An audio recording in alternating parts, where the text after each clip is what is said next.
Josué, chapitre 17. Une part échut aussi par le sort à la tribu de Manassé, car il était le premier-né de Joseph. Makir, premier-né de Manassé et père de Galaad, avait eu Galaad et Basan, parce qu'il était un homme de guerre. On donna par le sort une part aux autres fils de Manassé, selon leur famille, aux fils d'Abiézer, aux fils de Hélec, aux fils d'Azriel, aux fils de Sichem, aux fils de Hépher, aux fils de Shémida. Ce sont là les enfants mâles de Manassé, fils de Joseph, selon leur famille.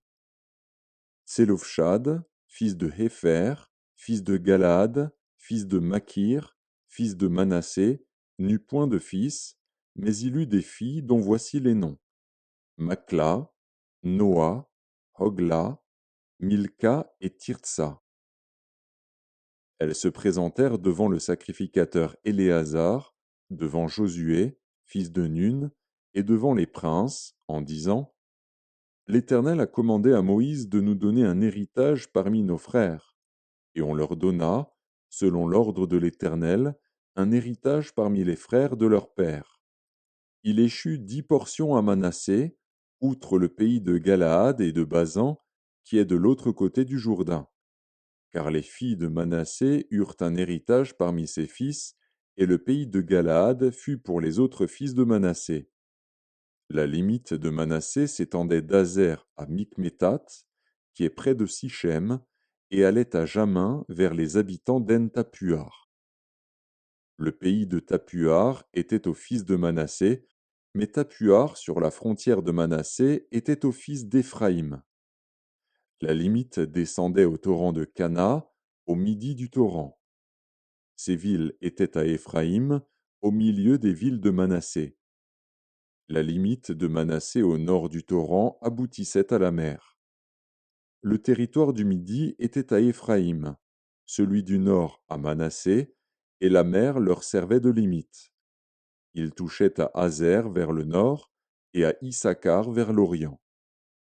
Manassé possédait dans Issacar et dans Azer Beth-Shean et les villes de son ressort, Jibléam et les villes de son ressort, les habitants de Dor et les villes de son ressort, les habitants d'Endor et les villes de son ressort, les habitants de Tahanak et les villes de son ressort, et les habitants de Megiddo et les villes de son ressort, 3 contrées. Les fils de Manassé ne purent pas prendre possession de ces villes, et les Cananéens voulurent rester dans ce pays. Lorsque les enfants d'Israël furent assez forts, ils assujettirent les Cananéens à un tribut, mais ils ne les chassèrent point. Les fils de Joseph parlèrent à Josué et dirent: Pourquoi nous as-tu donné en héritage un seul lot, une seule part, tandis que nous formons un peuple nombreux et que l'Éternel nous a bénis jusqu'à présent? Josué leur dit: Si vous êtes un peuple nombreux, montez à la forêt, et vous l'abattrez pour vous y faire de la place dans le pays des Phéréziens et des Réphaïm, puisque la montagne d'Éphraïm est trop étroite pour vous. Les fils de Joseph dirent: La montagne ne nous suffira pas, et il y a des chars de fer chez tous les Cananéens qui habitent la vallée, chez ceux qui sont à Beth-Shean et dans les villes de son ressort, et chez ceux qui sont dans la vallée de Jizréel. Josué dit à la maison de Joseph, à Éphraïm et à Manassé: Vous êtes un peuple nombreux, et votre force est grande, vous n'aurez pas un simple lot.